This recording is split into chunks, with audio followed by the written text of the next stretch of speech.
আজ ঘুম ভাঙলো বৃষ্টির আওয়াজে। তড়িঘড়ি করে বারান্দায় এসে দেখি প্রচণ্ড বৃষ্টি হচ্ছে, চারিদিকটা পুরো সাদা হয়ে আছে।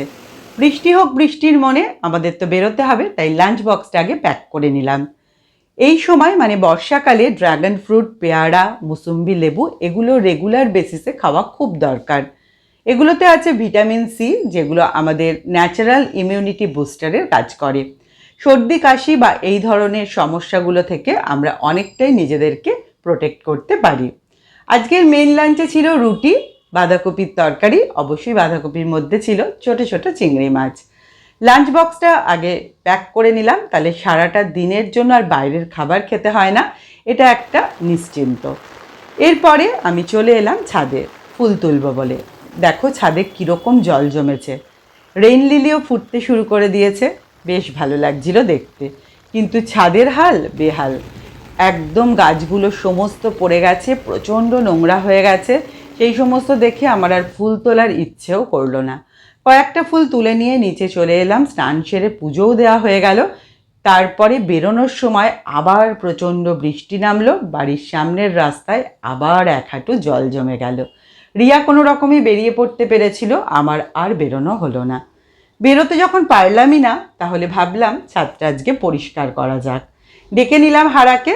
যারা তোমরা আমার রেগুলার ভিউয়ার্স তারা এই হারাকে চেনো, যে আমার এই বাগানটার অনেকটাই পরিচর্যা করে। দেখতেই পাচ্ছ কি প্রচণ্ড নোংরা হয়েছে ছাদটা, সেই সঙ্গে প্রচণ্ড শ্যাওলা হয়েছে। এবছর অন্যান্য বছরের তুলনায় বর্ষা একটু বেশিই হচ্ছে, সেই জন্য শ্যাওলাও পড়ে গেছে ছাদে প্রচণ্ড। তাই একটু ছাদটা খুব ভালো করে ক্লিন করে নিলাম, আর গাছের ডিরেকশনগুলো একটু চেঞ্জ করে দিলাম। এবার একটু এইভাবে গোছালাম, কীরকম হয়েছে তোমরা জানিও। আমি জানি আমার এই ছাদ বাগানটা তোমরা অনেকেই ভীষণ পছন্দ করো, তোমাদের সুন্দর সুন্দর কমেন্ট আমাকে এই বাগান করার জন্য আরও অনেক বেশি মোটিভেট করে। তো বাগান পরিষ্কার তো হয়ে গেল। এরপর দুপুরবেলা অনেকটা পরিশ্রম হয়েছে, একটু ঘুমিয়ে নিয়েছিলাম। এখন সন্ধেবেলা সন্ধেটা দিয়ে নিচ্ছি। কয়েকদিন বৃষ্টির ফলে বাড়িঘর যেন পুরো ড্যাম্প ড্যাম্প গন্ধ হয়ে গেছে।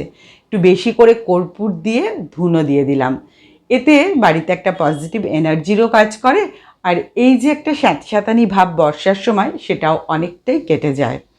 এরপর ভাবলাম আজকে একটু ভালো কিছু রান্না করি।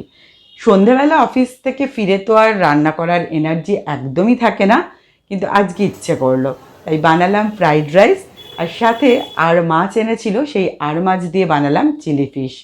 অনেক দিন পর আজকে চিলি ফিশ বানালাম, সাথে ছিল স্যালাড। চলো আমরা ডিনার করি, আজকের মতো টাটা।